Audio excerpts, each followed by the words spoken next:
to this edition of Let's Talk About It. My wonderful guest today is Miss Kai Hicks.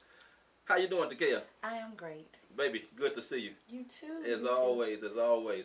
I'm going to introduce this beautiful young woman to some of you guys. Some of y'all might know Kai already, definitely in the city of Houston.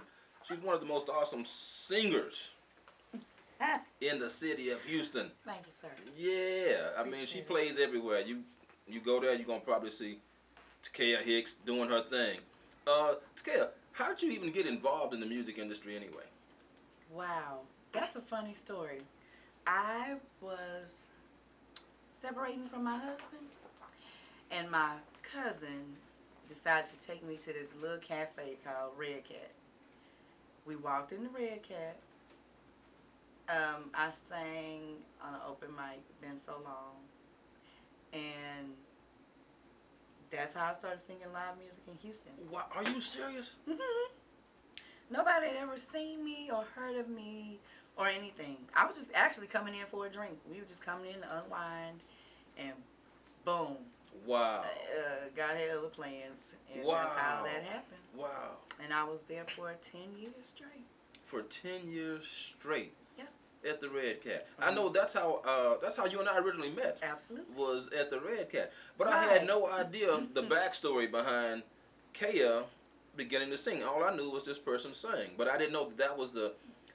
And since that time, what's really amazing, you just never know about God's journey. Right. And the plan that He has for your life. Absolutely. And it's amazing now because I'm going down this lady's resume, and I'm seeing, okay, she's sang with Jennifer Lopez at this point. She's sang background for Houston's own Beyonce Knowles. Right. LaToya Luckett. Jay Holiday. I mean, the list goes on. Regina Bell. My absolute favorite. Regina's your absolute. Is that what? right? My absolute favorite. What? Now Regina's gospel, isn't she? Well, no, she was R&B first.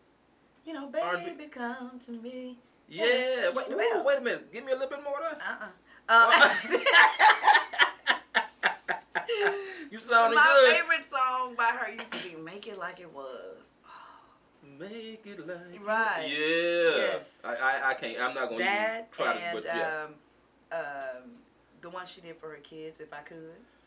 If I Could. Yeah, she is a phenomenal. Now she's a first lady, and she's a minister, and she is powerful. Wow. You talk about a word, but by hands down, my favorite artist I've ever worked with. Is that right? You learn so much from them. She grew up in, let me see. I grew up in the glam era, which was the 80s, when all of the women stood in long gowns and with nobody naked. Everybody was beautifully, elegantly dressed classy and all that. Stood in front of a microphone, flat foot, and wore you out. They handled dancers. They just, this is me. And just so their raw talent, I think, is what you in that sense, that's how I do my shows. I stand up in front of the microphone. I'm not dressed all racy. I actually like to dress comfortable. Okay. So, okay. Yeah, I don't believe in getting your good clothes sweaty. Is that right? Oh no. No, I don't believe in that. And I think that people have an appreciation for you just when you're yourself. Absolutely. You know, just do you. Absolutely. And so often we try to emulate somebody else, but I think we're more accepted when we're able to do ourselves, because that's what makes you stand out. Absolutely. Being like Beyonce don't make you stand out. Being like Kai Hicks, whoever that is, that's what makes you stand out. Right. So you have to be authentic. Right. And I remember when I started growing out my fro, everybody would be like, why'd you start growing your fro? They thought I was on some spiritual journey. I was like, my beautician left, moved to Atlanta. I don't like people playing in my hair. My hair was this big when he left. He been gone 15 years. And this is what you get. Ta-da! That I'm not gonna play in it, and you're not gonna play in it. And, yeah, we gonna just see what it end up doing, and it end up actually becoming a trademark. You know, people know me as the girl with the blonde fro. Exactly. But I never started as a gimmick. It just kind of happened. I didn't want to change my hair dye color. My hair was blonde. Okay. So I just didn't want to change anything about myself just because I was growing my hair out. So right. I just kind of kept it, and it was at first everybody was kind of like, And then now it's so many blonde fros in the Houston area, it don't make sense. Okay, It's can't just get something away to from a do. blonde fro. Every Right. time I see a blonde fro, I'm like, that's Kat? Oh no, that ain't her. Just another blonde fro, a Just clone. another blonde fro, honey, in the building. So yeah, that's kind of. So you know what? I want you to tell me a little bit about your experience being on the road with Houston's own Beyonce. Now, Okay. because you have the fro, you kind of stand out. Right. So people are gonna notice you. Are there ever times when you're on the road with different artists that they still might say, okay, can you tone it down a little bit, or are you, what has that experience been like? There's only one artist, because she was a natural artist too. One of my favorite people and artists, Lettucey, okay. Because she had natural hair. Mm-hmm. I kind of wore a short wig. It was summertime. It was spring, so I put my hair up and I wore a wig. And then when we would do, when we did certain things, like when we did Walmart.com, Okay. I was gonna wear my infamous mohawk, but at that time she was wearing the mohawk kind of thing. Okay. So I just wore ponytail, had it braided. I got kinfolk out there, so I had it braided into this big ponytail and my fro ponytail. So it's times where I see the need and I pull back. Okay. But when I want to be myself, I do ask. Is it okay? I did ask. And it was like, well, just the mohawk thing. So I just toned back the mohawk and just wore a ponytail instead. Okay. But other than that, B actually liked the fact that I had a mohawk, and I had the fro hawk with the Beyonce. fro hawk. Okay. Yeah. I remember changing my hair. B is a woman of. B being Beyonce. She likes for everything to be in its place. Okay. If I saw it like that yesterday on stage, then today I gotta see that same thing. Right. Don't surprise me. Right. Don't surprise. She doesn't like surprises. Mm-hmm. Well, I didn't think anything of it. I took my hair down. We had been out on the road, straight from the Grammys to South America. Mm-hmm. So we didn't do no after party, no nothing. Nothing. Just straight on the plane. It was so bad. We was so mad. Is that right? Y'all want to have a little fun. But Grammy week, we had good times Grammy week. But yeah, we all knew Grammy night after parties is the party. Yeah, oh yeah. And yeah, we was at the airport. I've actually had the pleasure of doing the Grammys too. And I had a wonderful time at the Grammys, and there are tons of parties before, leading up to the Grammys. That week is crazy. The night of the Grammys, I remember P. Diddy did a big party. I remember, man, just everybody. Yeah. Everybody did the parties. We were going to go to Maxwell's party. I was so excited. Is that right? They was like, oh no, we're going to get on the plane. I was like, what? The plane? Yeah, call time is 11:30. It was like, okay, it's 8 now. Mm-hmm. Nobody's getting out of there. Right. But actually, being that California is so many hours behind everybody, we actually performed at about 6:30. So people, it was 8:30 here. Right. So people thought, actually think it's that late wherever we are, but you have to take that early. We had been there since 8 o'clock that morning. And that's one thing about the Grammys. Everybody thinks it's so exciting, and it does have its exciting moments. Right. But there's so much preliminary stuff that happens prior to what you see on TV that it can actually become a little redundant and boring. Yes. Yeah. It's a lot of hurry up and wait. There you go. Yes, there you go. A lot of hurry up and wait, but the dressing room areas be going. Yeah. Okay.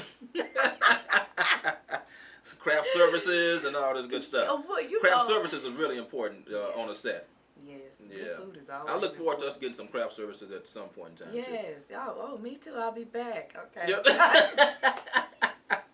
Get you a little something. Yes. I'm looking forward to more conversations with you. I'm having a wonderful time and all this good stuff. So we're going to be back in just a moment with Miss Kai Hicks. Kaya. Yes. Right now, everybody's talking about the Beyonce lip syncing thing. Okay. I think it's kind of ridiculous. I guess because I have a little bit of familiarity, like with you guys, with the artists and singers. So I know oftentimes tracks are laid and songs are done and pre-recorded. Right. So why do you think they're making such a big deal out of it? Well, that's because everybody already knows Beyonce can sing. Mm-hmm. So I think it just took everybody back. But if you really want to get technical in this business, it is good to have a good pre-recorded song. Okay, so it is good to have a pre-recorded song. Absolutely. Okay. Absolutely. I mean, she wanted to do a great job. It didn't mean that she. It's kind of like a foundation. Mm-hmm. Makes it thicker. You're singing to an outside venue. You want to make sure that everybody, as far as the speakers can carry sound, can hear you. Right. Got you. You know, her voice is it's loud. Mm-hmm. But sometimes when you're doing something to that caliber, you want to make it big. Okay. I just think that since everybody heard the distinguished voices between the two, they just decided, okay, well, she's lip syncing. No, not necessarily lip syncing. Mm-hmm. You know, and sometimes some people only go so far, and then the rest is them. Right. Okay. You know, it just. And I think they're just making a big deal out of it because it is. And because it's her. Because it's Beyonce. Because as you can see, a lot of stars tweeted and Facebooked and everything was like, hey, she did a great pre-record. I should do that next year. Yeah. Or I should do that next time. So it's something that they all do. It's not a big deal. Right. And it was interesting for me because when I was looking at some of this stuff, doing a little research, I also found out that Whitney Houston. Absolutely. On the one that she did that just was amazing that everybody talked about forever and still talk about to this day. Hers is still the greatest. Hers was pre-recorded too. Yeah. So people just got to get over it. Yeah. They're amazing talents. They're awesome. Nothing's gonna change. Yeah. Record sales are not gonna drop. No. I mean, so I think that's wonderful. Yeah. Let's get back to Kaya. Okay. What's in the future for Kaya? I got a lot of stuff coming up. You got a lot of stuff coming up? I'm excited. I'm excited about finally the whole musical journey that I've been on has prepared me to now step into my own zone. To step into your own zone? Yeah, step into my own, artistry. That's fantastic. So tell me a little bit about that artistry, Kaya. Wow. The places that you're stepping into. Anybody who knows me knows I'm a soul singer. Yeah. So I just plan to now that I still won't go out, I'm too good or whatever to go back and do background work. I love that. That gave me my start. Right. I would never take from that. It's just now I'm at a time to do something I've never done.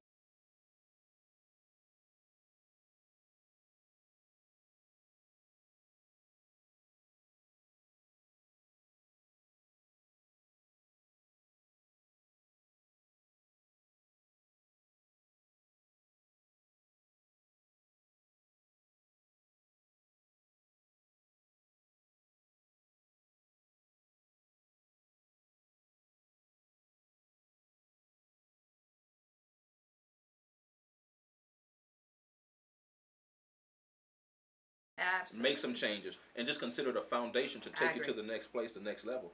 So it's important that we don't look at opportunities when we don't get to the level that we want them to get to as failures, but just simply stepping stones. And you have the talent, the skill, and the ability because God has placed it in you. Thank you. And you're an amazing and awesome singer. I know personally, I just love hearing Kaya sing. Thank you very much. I try. I do what I can. You are simply amazing. But I definitely know that it's taking me into different avenues. Like now, I'm a music teacher, vocalist, vocal trainer. Is that right? It's taking me into a lot of artist development. A lot of the young people in Houston and abroad are searching me out for whatever reasons to mentor them in music. So I know that even should I not say I fail, I understand that. That's a very good point. Right. Should it just take a turn? There you go. I'll still be a part of the industry. There you go. No matter what. Absolutely. And you know what? That's the beautiful thing about operating in your gift. Because when you operate in your gift, there are so many other gifts that are attached to the gift that you don't even recognize. Yeah. And so, a lot of doors. absolutely. Because think about it. You start out at the Red Cat. That was the beginning. Right. From the Red Cat, you end up singing with Regina Belle, right. doing background with Beyonce. Jennifer Lopez, Right. Lettucey, Black Girls Rock. Black The Girls Rock. I Grammys. saw you on Black Girls Rock. I was on the Yeah, very was that first. on MTV No, or that's BET. BET? On BET. Yeah, I saw you. I'm like, that go my girl. Look at her. Yeah, I And did you the know what I very, know? You very got first one. that hair. Yeah, yeah. I said, that go Kaya. That's it. Oh, is that a Everybody. Kaya clone? But it was her. Yeah, it was me. It was the real deal. It was me. So, what was that experience like for you? Black Girls Rock was one of the best experiences I've ever had. Is that right? It was a lot of women with no egos, but so much talent. Very spiritual space to be in. Okay, okay. It was great artists. The first one was by far the best one to me. Is that right? Absolutely. Not just because I was there Mm-hmm. and got to experience it, but even when I talked to the girls who went back, you Right. know, they're just like nothing beats the first one. Wow. Yeah, and it was like Jill Scott, Kelly Price, Marsha Ambrosius, Oh, I like her. She's one of my favorites. a young girl named Chantel, Mm-hmm. Keisha Cole, Carrie Hilson, a lot of Missy Elliott. It was a lot of. Okay, young I girls. remember that. Yeah, I they did remember that. awards to Missy Elliott, Raven Simone. It was just crazy. And you know what? I think it's important that we have more things like that that honor our African American women, because so often we see these women now displayed in very negative light. Right. You know, from the rapper videos that you see them in, Absolutely. dropping it like it's hot, Right. exposing themselves. But I think it's great that women like yourself and the women that were a part of Black Girls Rock did that, because it gives us Absolutely. something positive to look at and to aspire to, Absolutely. besides dropping it like it's hot. So not only are you a singer, but you know you become a role model as well. Absolutely. Mm-hmm. I invite the challenge. I have 3 children. Yes. So becoming a role model and being a single mom, that's not the.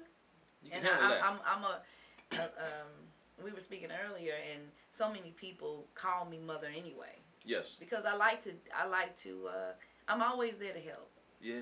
And all of the people that's coming up under us here in the live music sector or whatever, Right. you know, that's how I get with them, how I end up becoming a vocal coach or a mentor Right. or all those things, because they look up to me. There's Okay. plenty of people they can seek out. Right. And there's plenty of people they can honor with the respect of calling them mother, but Mm-hmm. because I don't take it as she's just an old lady. I take it as she is mother. Okay. You know, a nurturer. Uh-huh. So yeah, I like that. All right, that's good. It's so good that you can be in a position to have a good positive influence on the people that are coming up behind you. Mm-hmm. I always say that it's important that we are role models. Absolutely. And don't be fearful of being a role model. Right. So it's good that you're able to step up to the plate with Absolutely. greatness. It's Yeah. hard. It can be really hard. Yeah. Because everybody's human. Yeah, everybody is human. Everybody is human. But God has positioned you to be where you are right now. Absolutely. Mhm. I agree. So I could commend not you. agree more. And I certainly say keep up the good work. Thank you. I know there's so much more to see of Kaya. Absolutely. God ain't finished with you yet. No, not And at you all. still got that fan base out there waiting for you. Absolutely. Absolutely. All right, we're going to just look for that hair. Just look for that red fro.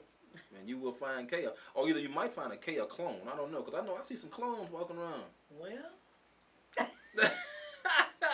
I haven't seen some Kaya clones. I'm like, wait, what? Yeah. It's so many. I call it it's a privilege. I like it. It's an honor. And some people actually, like, I grew my hair out because I saw yours. Yeah.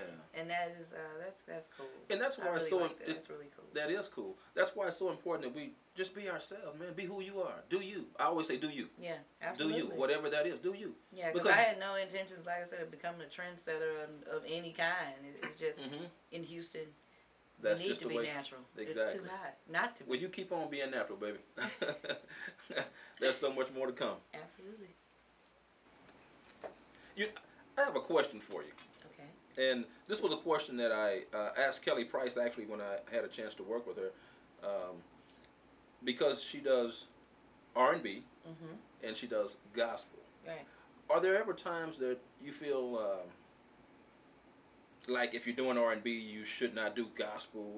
Absolutely. Or you feel like you should just absolutely not? No.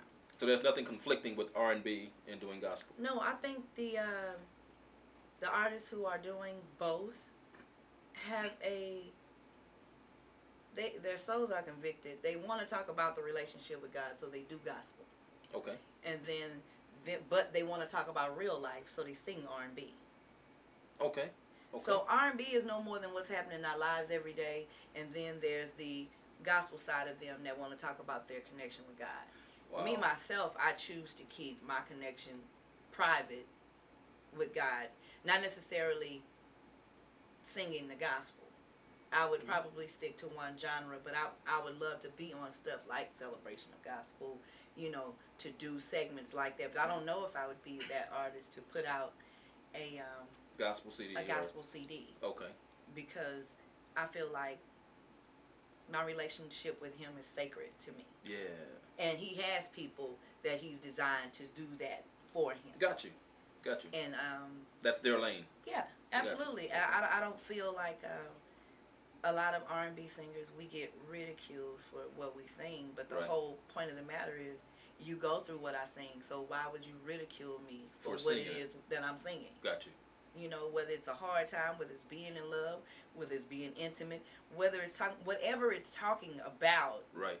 Not 10 times out of 10, you've been through it. Yes. So to call me a hypocrite for putting out your business through song. Yeah, it's kind of oxymoron to me. Mm-hmm. So I really don't really listen to it. Okay. And I always, one reason why I always said I couldn't be a gospel singer is because I don't like to mix business and religion. Wow. Because now I'm in a place where what if I'm going to a venue, they don't have my money?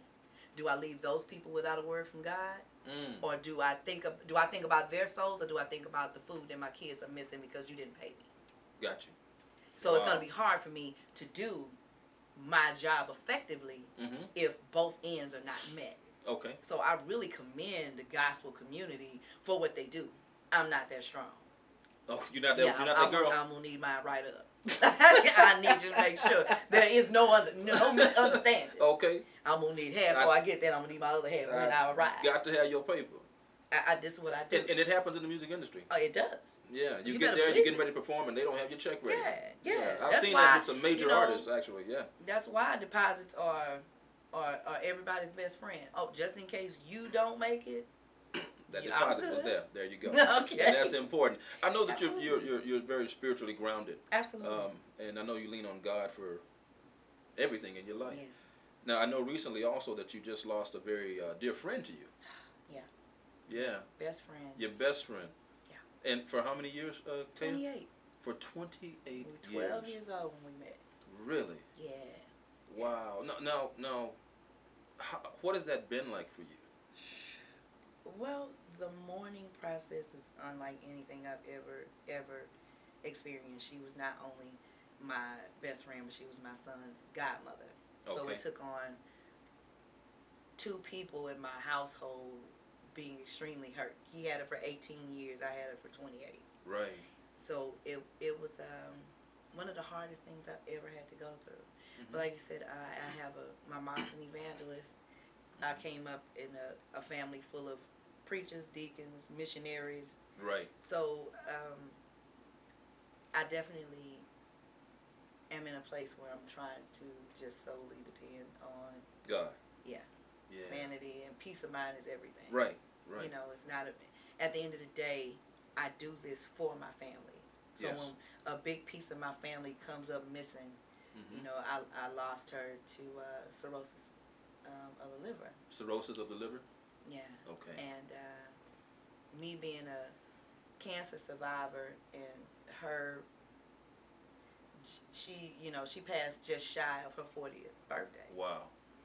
And it was really hard. But I think that now the refocus that I have, I got to do this for us. Yeah.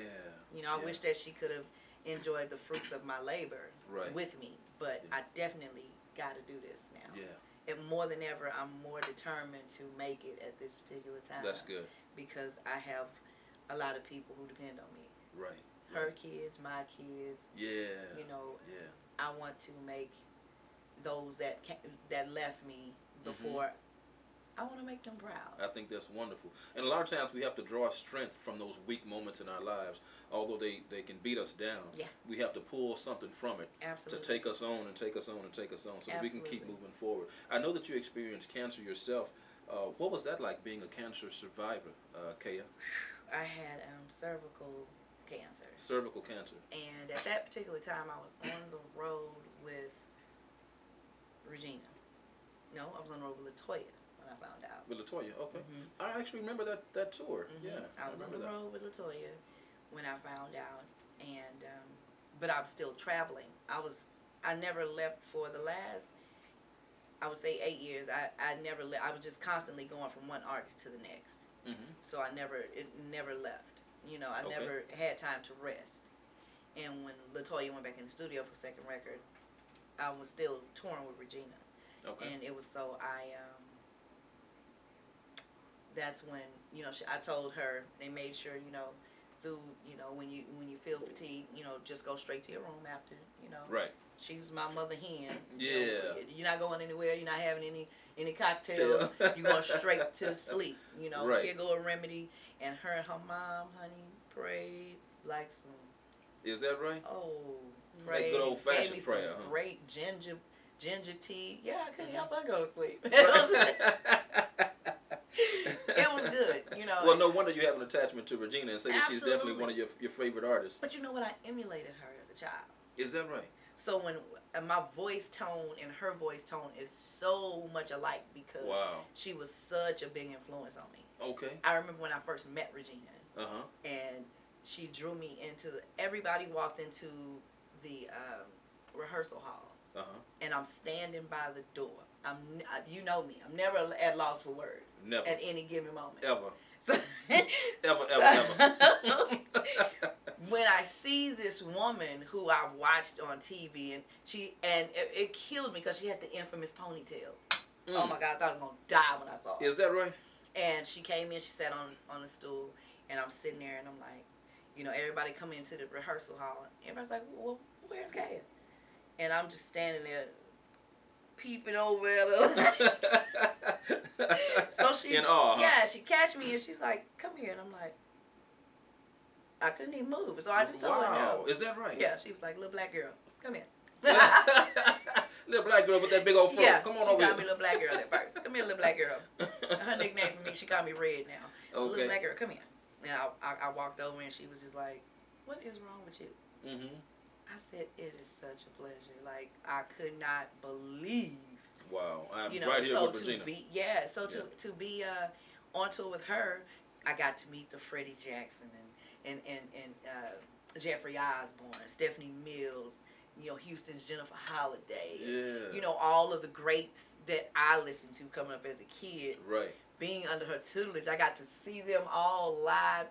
You know, People Bryson. I'm just like, all the old school you know, in folk. heaven. You know, wow. I'm like, so if I could get paid Beyonce money to travel with Regina Belle all the time, you would do it, wouldn't you? I'd never leave her side. I understand. I'd never. I understand. And speaking of Beyonce and other talented Houston people like yourself, you got a CD that you might be working on, right? Absolutely. I'm working on a mixtape. You're working on a mixtape with our own stuff, all right? Yeah, and I'm working on my single. It's a lot of interesting things to come this year for me. That's I'm really fantastic. excited, trying to get things in line. Like I said, trying to step out of my comfort zone, out of the safety box. Exactly. You know, I have to make sure that now you can hear my live band sound in the studio. That's really hard. Okay. Because live music is live music. Live music is live There's music. only one shot. You know, either I'm going to wow you or you're going to have to sit me down. So I'm well aware. But when I'm in the studio, we can always go back. All right. And I don't, and you can fix, yeah. Right. Well, you know what? Before we leave, if you don't mind, because I know that how amazing your voice is, can you just give me a little bit of Kai Hicks? Kaya, yes. I'm really enjoying this interview, needless to say. Me too. You are hilarious. Not well. I don't even try. You're It's just natural, huh? Yeah. It's just who you are. Fire sign. Can't help myself. All right. Well, you know what? We ain't going to keep on laughing because we keep on laughing. I never get to hear a little of that awesome gift that God has placed in you. Uh-oh. Mm-hmm. So, you know, if you don't mind, I don't don't mean to like put you on the spot or nothing, but if you can just. But you're gonna put me on the spot. You don't mean to, but you're gonna do it. That was good, but I'm gonna put you on the spot. Okay. Cause I know so many people in H-Town and heard Kai Hicks do her thing, but I want to hear you just for those that might not have heard that amazing voice and that gift inside you. Can you just bless them with a little something? Wow. Okay. I guess. Song of your choosing. Well, Anita Baker is my favorite. Is that right? Artist in the whole wide world. Oh, all right, all right. So, yeah. Since we got a few people in here, can we snap? Yeah. When we met, I always knew I would feel the magic for you on my mind constantly. In my arms is where you should be. I love you here by me, baby. You let my love fly free. I want you in my life for all time. Wow. I'm caught up in the rapture of love. Wow. Everybody, Miss Kai Hicks. Thank you. Amazing. Man, I love you. I love you too. You keep doing what you're doing. I Keep will. letting the Lord use you. Absolutely. And keep blessing people. Oh. Yes. All right. We're looking forward to seeing you guys in the near future on more of our shows. I know that you've enjoyed Kai just as I have. All right. Until next time. Let's talk.